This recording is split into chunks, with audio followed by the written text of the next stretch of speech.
Bien, on y va. Donc on était arrivé au bitachon. Alors ça va être dur à entendre, mais on va l'écouter. Bitachon Hashishi. Donc troisième madriga, troisième marche pour avoir la joie, le bonheur. C'est un rapport avec sa femme et ses enfants et ses proches et ceux qu'il aime. Bon, justement, le rapport aux autres.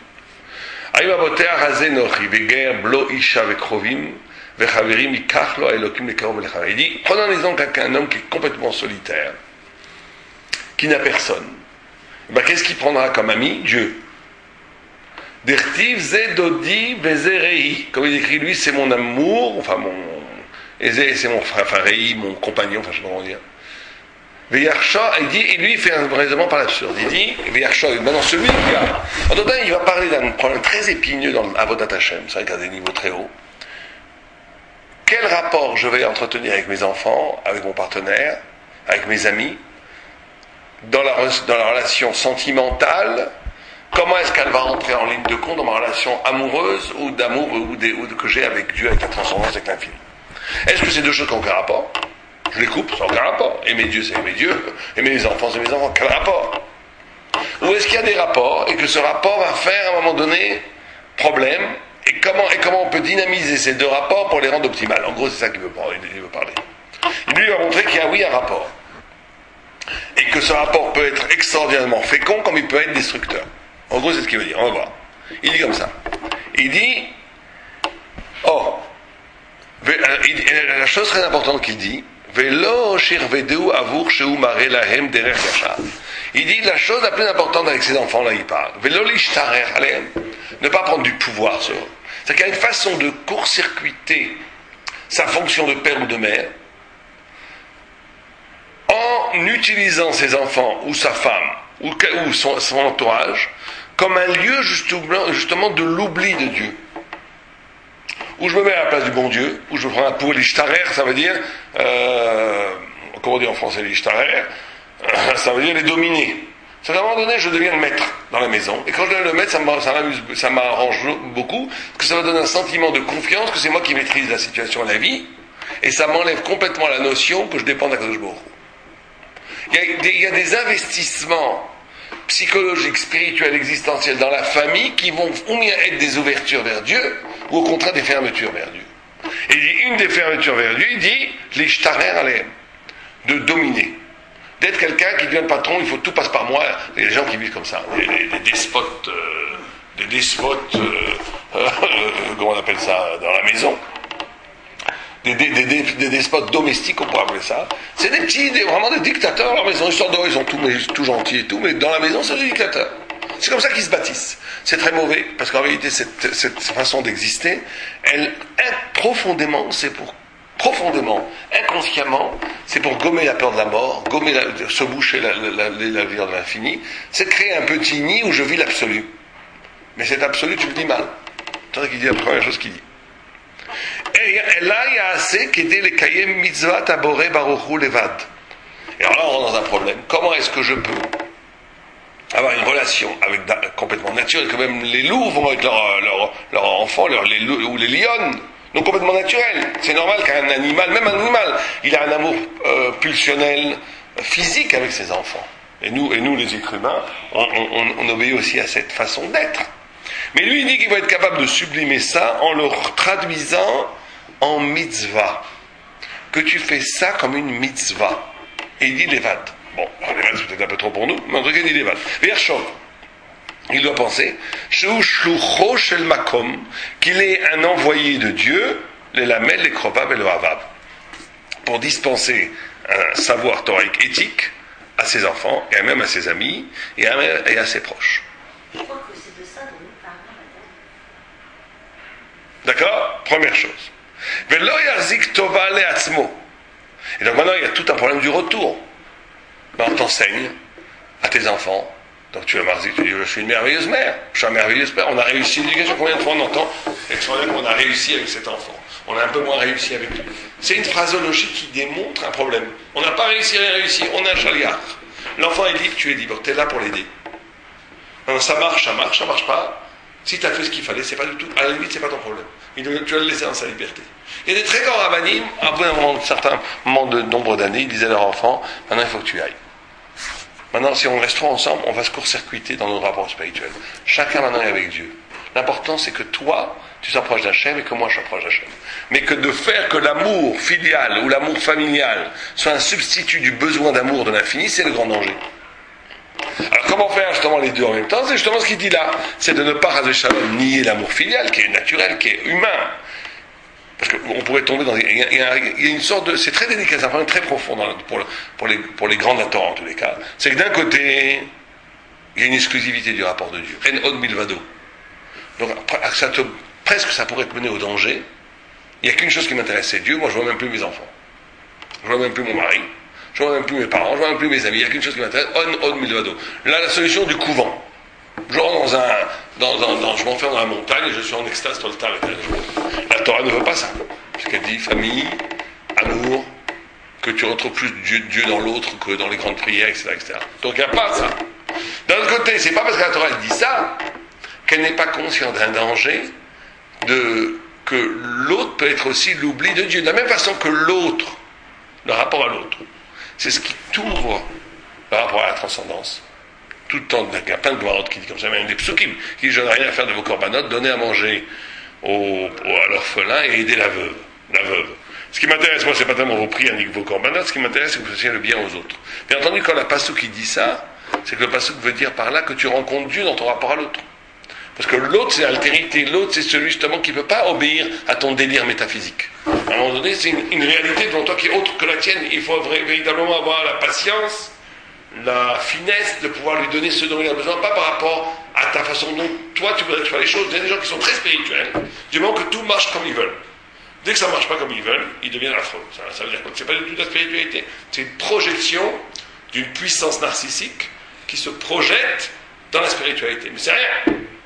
L'épreuve de l'autre, c'est l'épreuve de la vérité. Donc c'est sûr que l'autre, c'est extraordinairement précis et imparable pour savoir où tu en es spirituellement. Indispensable. Mais là, ça peut être aussi un piège. Parce que même quand ça va très bien, et peut-être quand ça va très bien, tu vas dire, moi j'ai rien besoin j'ai des enfants qui m'aiment, j'ai mon mari qui m'aime, j'ai ma femme qui m'aime. La vie est belle, j'ai de quoi manger, dormir, j'ai rien besoin d'autre. Donc ça, quand tu rentres dans une coquille dorée, affective, qui va complètement camoufler le besoin d'infini, le besoin de vérité, le besoin de... L'homme est infini, donc il a besoin de rentrer en relation avec cet infini, avec Dieu. Et la famille, l'amour affectif, l'amour familial peut être le tombeau de cette... Et donc c'est les deux en même temps. Et c'est très très difficile de faire l'équilibre entre les deux. Ça te parle? Les deux en même temps.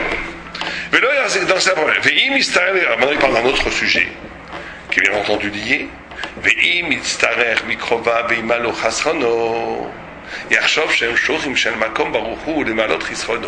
il faut être aussi capable de traduire toute tova qu'on te fait comme un envoyé, comme un signe divin. Quelqu'un te donne des biens physiques, quelqu'un te donne des biens émotionnels, quelqu'un te donne de l'amour, quelqu'un te remplit. Il faut bien savoir qu'il faut avoir cette... Alors, encore une fois, là, il y a le double. Parce qu'il y a des gens, vous allez leur faire du bien. Ils vont vous dire, je te dis pas merci, ça vient de Dieu. Comment vous allez répondre à ça? Une fois, ça m'est arrivé, moi, ça. Quelqu'un, je lui ai fait une tova incroyable, il me dit... Francis Cohen, enseignant mes filles, il a dit un truc très simple, il a dit, même si tu n'as pas besoin de la chose, quelqu'un qui te donne, tu dois avoir de la karataka. Alors, c'est votre question. Hein. De quoi? Tu veux que j'arrête de la reconnaissance parce que je n'avais pas besoin de la chose? Non, mais tu as de la karataka sur l'intention de bien faire de l'autre. Sur le taux de sur le bon cœur de l'autre, ça, tu dois avoir la karataka. Ouais, ça, c'est une réponse qu'on donne. Il y a d'autres réponses à cette question. La question est de savoir pourquoi je donne à avoir la karataka, et que c'est essentiel. On voit que les sages d'Israël, ils étaient très très makpides sur la karataka kafuitov. Les sages d'Israël, ils étaient tout en mochel surtout, sauf sur ça. Kafuitov, ils étaient terribles. Pourquoi c'est si terrible? Ouais, il y a écrit ça dans le Rossadikim, dans celui qui n'a pas de grand sens, c'est même pas le début de début. Celui qui n'est pas capable de reconnaître, c'est une horreur. Pourquoi? Alors il y a un paradoxe qui dit, parce que Oda'a, remarquerez que c'est la même chose en français, reconnaissance, c'est le même étymologie que connaître. C'est-à-dire connaître, reconnaître, dire merci. Modim, c'est la même étymologie que da'at, que la da'at. Quel rapport entre dire merci et reconnaître? Entre dire reconnaître et connaître, la connaissance et dire merci, et la reconnaissance. Reconnaissance, comme si on reconduisait la connaissance. Quel rapport entre connaissance et reconnaissance? ne peut pas prendre si on n'est pas capable de remercier. Oui, ça c'est vrai. Mais pourquoi? Pourquoi c'est lié? Là, vous dites un effet. Pourquoi c'est lié profondément? Pourquoi c'est lié profondément? La reconnaissance et la connaissance. Alors, le paradoxe, il dit parce que un homme en naissance, il n'aime pas être dépendant. Comme il ressemble à Dieu, il aime donner, il n'aime pas prendre profondément. Après, il y a des perversions, des centres. En naissance, un homme, il aime donner. Parce qu'il ressemble à Dieu quand il donne. Alors que quand il reçoit, il n'aime pas dépendre des autres. Donc la seule façon, justement, de rester un homme, on dit celui qui n'a pas kafouito, celui qui n'a pas de c'est plus un homme. C'est plus un homme. C'est-à-dire qu'il a gommé cette ressemblance à Dieu. Si tu prends, sans avoir la gêne, pas la gêne, on va dire, le besoin de dire merci, le besoin de rendre un peu, pas un merci, ça veut dire que tu es devenu un animal. Tu prends. Donc tu as détruit en toi l'image Elohim, l'image de Dieu qui est en toi, le Tselem Elohim. Parce que le Tselem Elohim, quand il reçoit quelque chose, il a envie de rendre. Il a envie de rendre tout de suite, il veut dire merci. Il veut reconnaître. C'est-à-dire il a la connaissance il reconnaît, c'est une oda. Je reconnais que à ce moment-là, j'ai eu besoin de toi, donc je dois te le rendre. Dès que je ne veux pas le rendre, ça veut dire que je suis un consommateur, que j'ai complètement détruit l'espérance de rejoindre cette image de Dieu qui est en moi. Je veux juste consommer. C'est pour ça que c'est profondément lié, c'est lié à une connaissance de la divinité de l'homme. Et vice-versa, bien sûr. Et donc, vous comprenez ça? Donc c'est pour ça que, là, encore une fois, c'est très délicat. Quelqu'un te donne quelque chose. Il ne faut pas que la reconnaissance, et ni que l'amitié, ni que l'amour que va susciter ce don, camoufle le fait objectif que c'est Dieu qui t'a donné. Et que cet homme-là n'est qu'un chaliard, n'est qu'un envoyé. Tous les gens qui te donnent quelque chose ne sont que des envoyés de Dieu. Donc, d'un autre côté, la reconnaissance, ça peut être quoi? Un camouflage de l'amour que tu dois avoir avec Dieu par rapport à ce que tu reçois. D'un autre côté, sinon, tu es un monstre froid spirituel. Tout vient de Dieu. Toi, je te connais pas, merci monsieur. Le facteur, comme un facteur. Mais un facteur, il faut lui dire merci. Mais à la limite, vous lui dites à peine merci, un facteur. Il fait son boulot. Donc vous allez dire la même chose. Toi aussi, t'es un facteur. Ah bon? Oui, t'es un facteur. Ah, tu viens de me donner à manger pendant 10 ans, t'es un facteur. C'est vrai que je suis un facteur. Je suis un chaliard d'Hachem. Mais ça ne doit pas enlever la reconnaissance. Donc c'est les deux. Toujours cette difficulté de vivre ces doubles dimensions. La dimension verticale et la dimension horizontale. Les deux en même temps. C'est-à-dire qu'en même temps, ça devient de Dieu. Il ne faut pas que la reconnaissance me camoufle que ça vienne de Dieu. Et d'un autre côté, il ne faut pas que la compréhension profonde, l'intelligence, comme le Idia, le savoir que ça vient de Dieu, ne détruise le rapport humain. Et le tzaddik, il va toujours être entre ces deux tensions, on va dire, entre ces deux tensions qu'il doit gérer. Ouais, qu'est-ce que vous voulez dire? Mais dans le même état d'esprit, même quand on donne, on remercie. Oui, quand vous donnez, c'est une grâce que vous puissiez donner, bien sûr. Vous puissiez être un chaliard, c'est magnifique. Abitaron Alevi. D'accord? Le Bitaron Alevi, c'est la prière. C'est-à-dire que là aussi, il dit qu'il ne peut pas y avoir d'équilibre spirituel, ni psychologique, ni de joie, ni de bonheur, si une partie de ta vie n'est pas liée à la prière. Il faut prier. Méditation. Prier. Il faut prier. On ne peut pas être heureux, c'est très intéressant ce qu'il dit. Il dit En simra el amimache ou qu'il sort de l'être. C'est quelqu'un qui n'est que, quand vous dites il n'y a pas de joie dans l'argent, ça veut dire quoi? L'argent ne renvoie qu'à sa limite à lui, mais c'est rien, c'est n'est que de l'argent. Bon, et alors, à la mort, on passer sa vie autour de l'argent, parce que l'argent c'est rien. Donc on ne peut être heureux que quand à un moment donné on est capable de s'arracher de l'être pour revenir à l'être. Ça veut quoi s'arracher de l'être? Qu'à un moment donné j'ai un rapport avec quelque chose qui n'est pas dépendant du temps, des processus, du social, de l'argent, du politique, tout ce que vous voulez. Rapport avec Dieu, l'éternité. Ce rapport avec Dieu me permet après de vivre les moments de façon beaucoup plus savoureuse. C'est exactement de ce dont je parlais tout à l'heure. C'est dans le travail qu'on fait, il y a cette dimension d'aider l'autre. Ouais. Et que la grande satisfaction de ce travail, c'est d'avoir pu aider, et pas dans l'être rémunéré. Ouais, les deux. Même si, non, la rémunération, c'est pour ça qu'on travaille. Pour gagner notre vie. Ouais. On a besoin. C'est la parnassa, on a besoin de faire manger les enfants. Mais la vraie satisfaction, ce qui nous fait rentrer à la maison et se sentir bien, c'est d'avoir pu aider. Vraiment aider quelqu'un, non? Ben oui, moi oui. T'es pas tombé avec moi, parce que... Non, mais en tout cas, c'est ce que je ressens.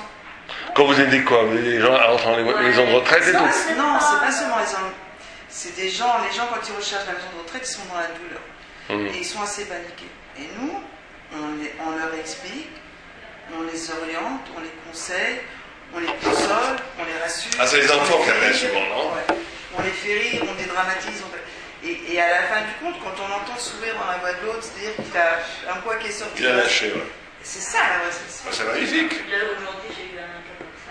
Vous êtes les deux en même temps, c'est magnifique. C'est là la vraie satisfaction. Ah oui, non, mais c'est un travail très gratifiant ici. C'est sûr, c'est En génial. même temps, gagner sa vie. Donc, il y a Et en même un temps, vrai côté, voilà, il y a un vrai côté très travail. spirituel dans ce travail. C'est Qui magnifique. fait comme vous dites, c'est un travail où si on veut, si on laisse faire, on peut utiliser nos plus belles qualités. Mhm. Il n'y a rien de mieux. Donc ce qui vous manque, c'est juste un soutien quand ça va mal, quoi. Quand les gens sont un peu perdus. C'est même pas que les gens sont un peu perdus, on absorbe beaucoup de, pas de négatif, mais de douleur des gens. Et on parle tout le temps de douleur, de mort, Ah ouais. et c'est dur parce qu'on encaisse, et on n'a aucun moyen de sortir ça un petit peu quelque part. Vous avez des maisons de retraite cachères avant Oui, en France? Très peu. Très peu, mais il y en a. Il y en a? Il y a des maisons de retraite D'ailleurs, qui s'organisent aussi. Ouais, je veux dire quand même que c'est la seule fois comme ça je l'ai entendu, je ne sais pas si c'est vrai, c'est comme ça qu'on fait un truc là. Quand il y a un guide qui téléphone. Donc vous avez une guide, vous essayez de nous donner ça. Nous, on n'est pas payé sur les maisons de retraite cachée. On n'est pas payé. On n'a pas de contrat avec les Ah ouais. cachère. On n'est pas payé. Mais la consigne, c'est quand même de s'assurer s'il veut manger cachère, s'il veut avoir une fille de Julie. Et si c'est le cas, on l'emmène dans une maison pour laquelle on n'est pas rémunéré. Non, mais Si ça n'est pas du tout le cas, alors c'est au choix de la personne. conseiller. Et combien ça coûte une maison de retraite à peu près pour une personne qui Ça rentre? dépend les endroits, mais on va dire en général, sur une moyenne, moi je dirais à peu près 2500 € mensuels. Ça Et dépend. sur Paris, 3000, 3500. C'est une fortune. Mais c'est payé aussi par l'État? L'aide sociale. Quoi, la sécurité sociale ne prend pas ça? Non, la sécurité sociale, c'est sur un versant de médicalisation. Là, c'est d'abord un hébergement, ils ont médicalisé. Un hébergement, c'est médicalisé. c'est ça qui s'occupe d'eux. C'est entre 2500 et 3500 €. Oui, et les gens qui ne peuvent pas payer, il y a des aides sociales. Oh, c'est énorme, entre 1500 €. Oui, surtout quand il y a des coûts. Mais tu vois ce que tu viens de dire, je suis pas. C'est quelque chose qui me heurte profondément. Parce que pour moi, sincèrement, qu'il soit goy, qu'il soit juif ou qu'il soit musulman, je veux investir la même chose. Elle n'a pas dit ça.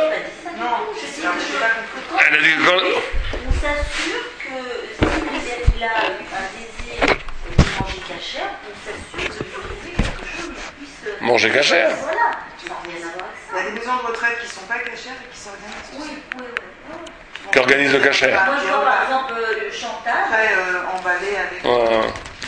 Chantal, je peux vous dire, elle investit énormément, elle prend vraiment du temps juste à côté de moi pour trouver une place à des gens. Elle prend vraiment du temps pour que la personne puisse manger cachère, faire Shabbat, etc. Elle prend du temps, elle téléphone à la maison et tout ça. Je me dis pas, c'est pas tout le monde qui fait ça. Non, c'est pas tout. Alors tu me dirais peut-être ce qui est juste, c'est que si un café il veut manger halal ou il veut une maison, ça, je sais pas, je les connais pas. Bon, là, j'obéis à mon devoir de juge. Non, mais alors c'est justement ça. C'est ce qui serait bien, c'est que pour faire des efforts pour cacher, oui, mais pour halal aussi, et pour végétarien. Non, mais c'est pas la même chose, c'est pas la même chose. Parce que halal, c'est son. S'il veut, on le fait professionnellement. Mais il n'y a pas de mitzvah d'aider à quelqu'un à manger halal. Vous avez une mitzvah d'aider à quelqu'un à manger cachère. Ça, c'est une dimension spirituelle aussi. C'est une notion de vérité, c'est pas comme psychologique la vie. Pourquoi ça n'est pas pour manger halal, c'est pour le temps. Parce que tu es d'abord juif, pas d'abord conseiller. Si tu es d'abord conseiller, tu fais. Non, mais je crois que vous mélangez deux choses. Il y a le rapport humain.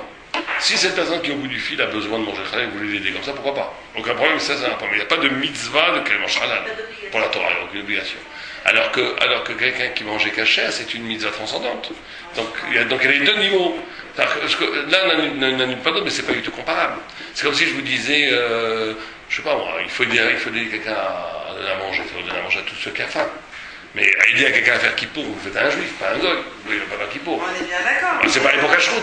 Kashrut, c'est pour le juif. Moi, je parle pas, je marche pas dans un. Parce que vous ne voyez pas le côté transcendant, vous voyez que le côté l'autre. Quand j'avais dit, il y a trois rapports dans la Torah. Le rapport à l'autre, le rapport à Dieu, le rapport à soi. D'accord? Il y a trois rapports. C'est les trois formes de mitzvot. Il y a des mitzvot qui sont faits pour vous bâtir. Par exemple, l'étude de la Torah. Par exemple, dire les télim, des choses qu'il faut se bâtir intérieurement. Il y a des mitzvot qui sont en rapport à l'autre. Chesed, Zdaka, avoir l'empathie pour l'autre, l'aider quand ça va mal, etc. Tout ça, c'est des mitzvot fondamentales, peut-être les plus importantes, c'est vrai. Mais elles sont qu'un tiers des mitzvot. Il y a des mitzvot entre vous et Dieu qui ont aucun rapport avec l'autre. Je sais pas, on va faire Kippour, ça ne regarde que vous, pas les autres. La tchouva, ça ne regarde que vous. Il y a des rapports verticaux. Donc il y a des gens, effectivement, tu as l'impression qu'il y a des fois des chassidim comme ça, boum, qui sont que dans le rapport à Dieu. Et on leur dit ça va pas parce que et ils sont pas capables d'avoir leur femme qui souffre. Et c'est affreux. Et ben, c'est pas moins affreux non plus, quelqu'un qui aime toujours les autres, mais qui oublie complètement son rapport à Dieu, son rapport à soi spirituellement. Les trois rapports sont indispensables. Les musulmans aussi ont un rapport à Dieu.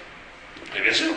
Oui, mais moi, ça ne me concerne pas en tant que juif, le rapport avec Dieu, ça me concerne pas. Non, ça peut vous concerner. Non, ça peut vous concerner. En tant que conseillère. Non, ça peut vous concerner au niveau humain. C'est un musulman, c'est bien qu'il reste.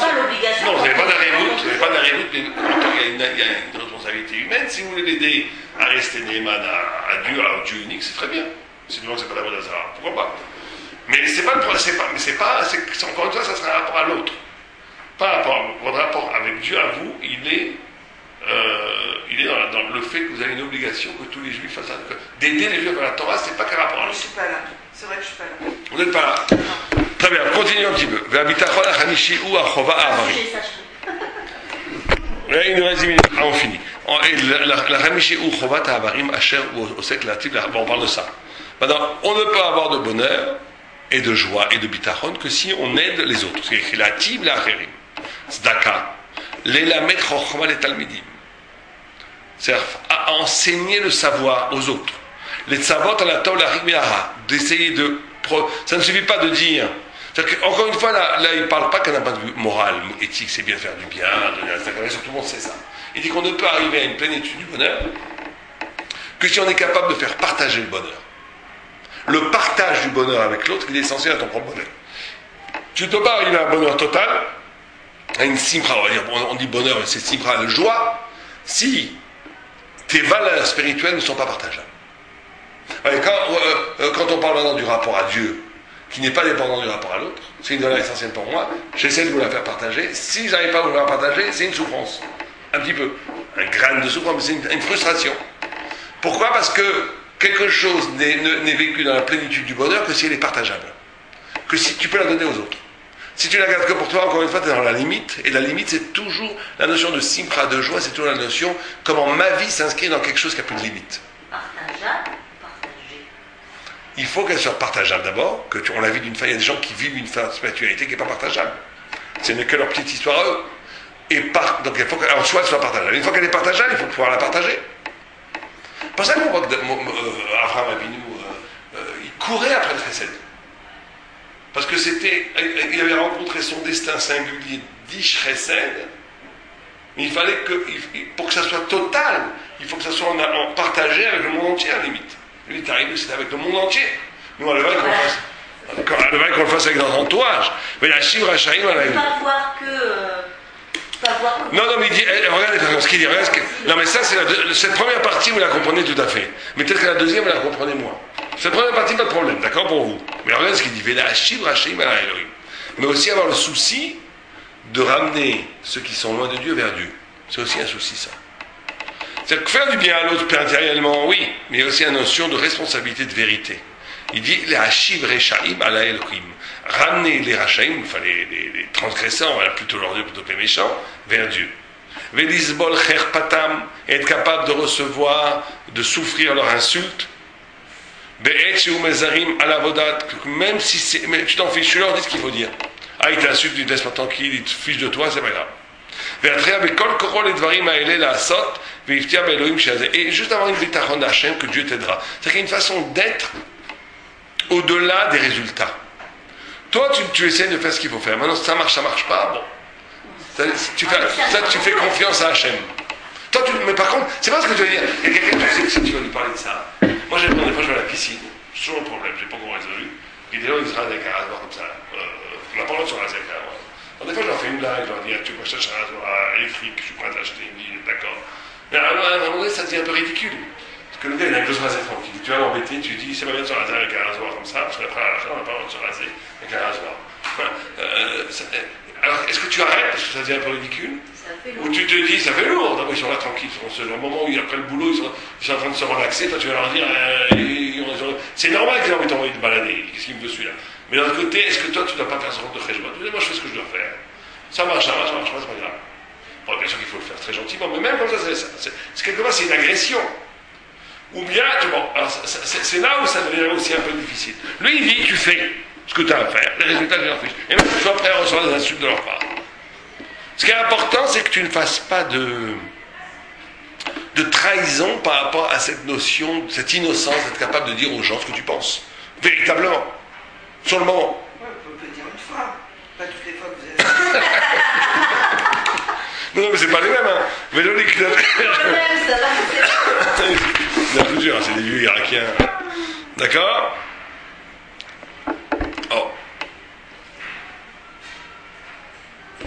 Non, mais c'est impossible, ça. Je vois. C'est impossible. Moi, je déteste les perruques.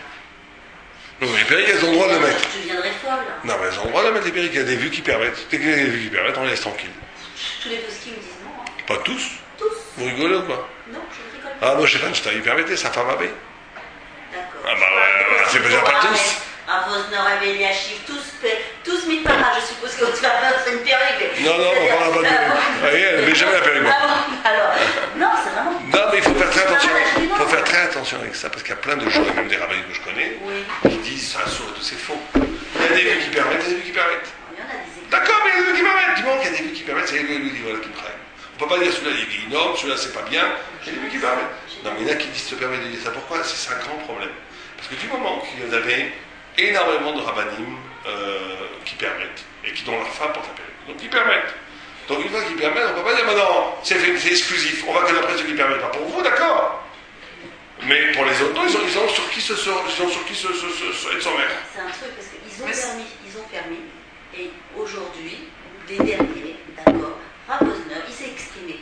Il a dit clairement, si les poskim qui avaient permis la perruque voyaient ce qui se faisait aujourd'hui, ils ne permettraient plus. Donc aujourd'hui, ça n'est plus permis par les acronymes. Excusez-moi, j'ai pas vu un possèque qui a dit oui, allez en perruque. Non, d'abord, il y a perruque, là vous parlez plus des perruques ou pas, vous parlez de quelle forme de perruque? Non, je parle de la perruque. Bon, alors il y a des perruques qui sont très noires.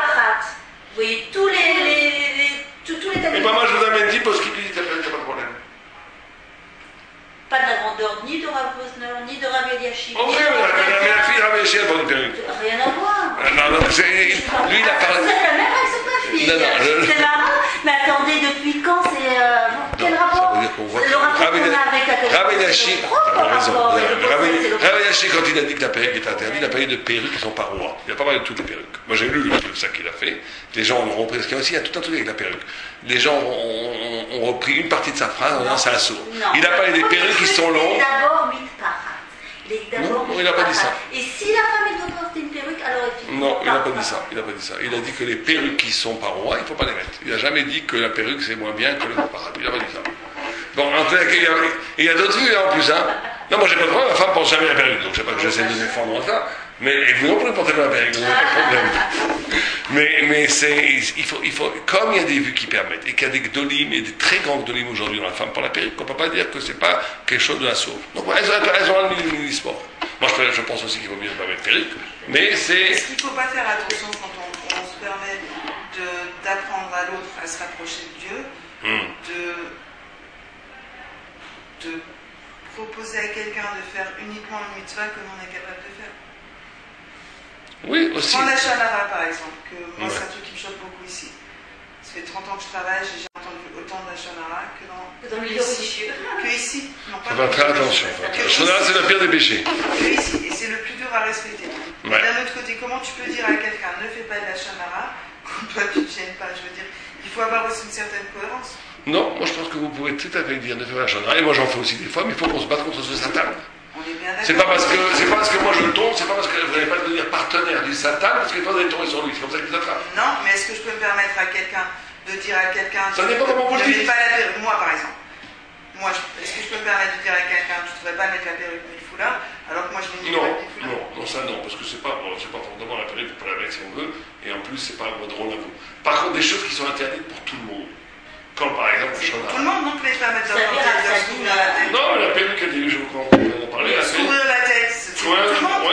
Quand je faut pas aller dire aux femmes, couvrez-vous la tête. C'est pour ça que vous n'allez pas dire aux femmes d'enlever la perruque et de mettre une mille-parade. Si vous ne mettez même pas de mille-parade, c'est sûr que non. Mais ça, c'est parce que c'est des marloquettes, etc. Mais quelles sont qui sont interdites en soi. Pour tout le monde. La Shonara, c'est interdit pour tout le monde. On est bien d'accord. Donc c'est l'élément de l'éthique, de la morale, de la spiritualité. Et ça nous concerne tous. Donc à ce moment-là, si quelqu'un fait la Shonara devant vous, vous dites, moi je veux pas que la Shonara. Ça vous tue, elle vous dit très gentiment. Je ne me permettrai jamais de dire quelque chose comme ça à l'encontre de la Shonara. Non, vous avez tort. Vous avez tort. Vous devriez dire aux gens, moi je veux pas de la Shonara. C'est vrai que moi je peux tomber aussi des fois. Et je voudrais que quand j'en fais, tu me dis la même chose. Et bien vous le dites. Et vous leur dites, quand la prochaine fois je fais la Shonara, je veux que tu me dises la même chose. C'est vrai, on ne doit pas, parce qu'on tombe, c'est pas parce qu'on tombe, il y a un Ramban qui dit comme ça, un Raphaël qui reprend. C'est pas, comment c'était l'histoire? Comment c'était l'histoire? C'était l'histoire d'un curé. Comment il avait dit le curé? Non, c'était avec un curé. C'était un curé avec le gaon de Vilna. Enfin, je ne sais plus quoi. Et il lui avait dit, il avait parlé de Pessah, et un de ses amis lui a dit, mais c'est un curé, Rabbi, il croyait qu'il n'avait pas compris. Qu'est-ce que vous parlez de Pessah? Il croyait parce qu'il est curé, ça va le rendre dispensé. Il sera puni parce qu'il comme ça, il sera puni parce qu'il n'a pas fait Maïm Aharonim. C'est une petite mitzvah de rien du tout, après, avant de faire le Beth Amazon, on fait Maïm Aharonim. Il ne s'enlève pas. C'est pas parce que tu fais de la Vodazara que tu n'es pas tour de quelque chose d'autre. Donc c'est pas parce qu'on fait de la Shonara et que des fois on tombe, que tout d'un coup, ça y est, on est sorti de la boîte de l'obligation. On a la même obligation que tout le monde. Donc ça, non, j'ai très bien compris, ça fait quoi qu'un Shonara sur vous? Vous pouvez témoigner le représenter. Pas sur devant vous. Vous lui dites, écoutez, moi je pense qu'il va faire le Shonara, parce que moi j'en fais peut-être autant que toi, et je voudrais que tu me dises la même chose quand j'en fais. C'est pas ça qui me choque. C'est quoi alors? Le fait que j'ai conscience de faire de la Shonara, c'est une chose, mais que quelqu'un qui fait beaucoup de la Shonara et qui se permet de venir me dire, ne fais pas de la Shonara, ça me choque. Moi je suis pas d'accord avec vous, parce que ça dépend comment il le fait. Si lui se laisse aller. Ça m'est pas arrivé personnellement. Hein, je comprends. Si lui, non, ce qui vous choque, ce qui pourrait être choquant, c'est que quelqu'un qui pour lui est très méquel, il fait ce qu'il veut, et pour les autres, il est tout le temps en train de faire des références. Ça c'est affreux. Mais on parle pas de ça. Mais on parle de ça. Alors là, ça vous avez raison. Ça c'est très mauvais. Je parle que de ça. D'accord, on est d'accord. La Shonara, c'est pratiquement. Je sais qu'il y a par contre, il y a une façon de faire. Oui, mais il y a une façon de faire où vous dites des choses comme ça. Vous dites, on est tous exposés au même Yetzirah. Il faut qu'on essaie de ne pas tomber dedans. Moi, je suis tombé hier, tant que maintenant, c'est pas parce que hier je suis tombé que maintenant, devant moi, je laisse faire. Je laisse faire. Et je le donne dire. Donc vous le dites. Vous le dites. Mais c'est pas ça que je... Non, si vous parlez d'une attitude où la personne par rapport à lui-même, il prend toutes les culottes, et par rapport aux autres, il est marqué, ça vous avez raison. Ça, c'est pas bien. D'accord. Mais une autre situation, moi je vous parle d'une autre situation, où moi je vois quelque chose qui me choque devant moi. Et moi, par rapport à moi, ça me choquerait de le faire, mais des fois, je tombe dans ces choses-là parce que je suis trop faible. Pas parce que je m'en fiche complètement et que je fais ce que je veux. Là, je ne suis pas dans une configuration d'affrosité. Je suis simplement un homme faible, qui a mes faiblesses, mais qui a des valeurs morales. C'est pas parce que je suis tombé, j'ai eu un accès de faiblesse hier, que ça me désengage par rapport à l'obligation morale. Donc, vous pouvez bien dire... Non, vous voyez le premier cas de figure. Une mitzvah, ça se travaille toute sa vie. Toute sa vie. Toute sa vie. Donc, si par contre, on est dans un cas... vous faites la leçon de morale à tout le monde et pour vous, faites ce que vous voulez, là c'est affreux. Ça, on est d'accord. Donc ça, il faut effectivement travailler là-dessus. C'est ça que je parle quand vous parlez de donner du rapport à Dieu, etc., c'est que d'apprendre aux autres, oui, d'essayer de les rapprocher de Dieu, oui, mais d'abord, il faut remettre en question notre rapport à nous avant d'aller parler du rapport à Dieu. Oui, bien sûr, pour être capable d'essayer de ramener les gens de Tchouva ou de ramener les gens, il faut être déjà soi-même dans une exigence, c'est évident. Quelqu'un qui... bien entendu. Moi, j'accepterais que quelqu'un me dise j'ai des tendances à faire du Shonara, je travaille très dur dessus, et j'aimerais bien que tu fasses pareil parce que tu verras que... Ça, j'accepterais. Mais que quelqu'un me dise arrête de faire du Shonara alors que cette même personne... Et ça m'est pas arrivé, hein, mais je comprends ce que vous dites. Alors cette même personne, elle en fait plein. La possibilité d'en faire autant qu'elle veut. Alors vous dire que ça devient inacceptable. Mais ceci dit, à la limite, celui qui écouterait ça, il dirait c'est peut-être Dieu qui m'envoie une phrase. Hein. Ouais, on peut aussi pas non plus manipuler. Hein. Pourquoi pas? C'est de la manipulation. Il n'y a pas. Alors sachez. Non, sachez qu'il y a. Non, mais sachez qu'il n'y a pas une phrase qui est dite sur nous, et qui vous adressez, qui n'est pas mise à Shamaï. Il n'y en a pas une.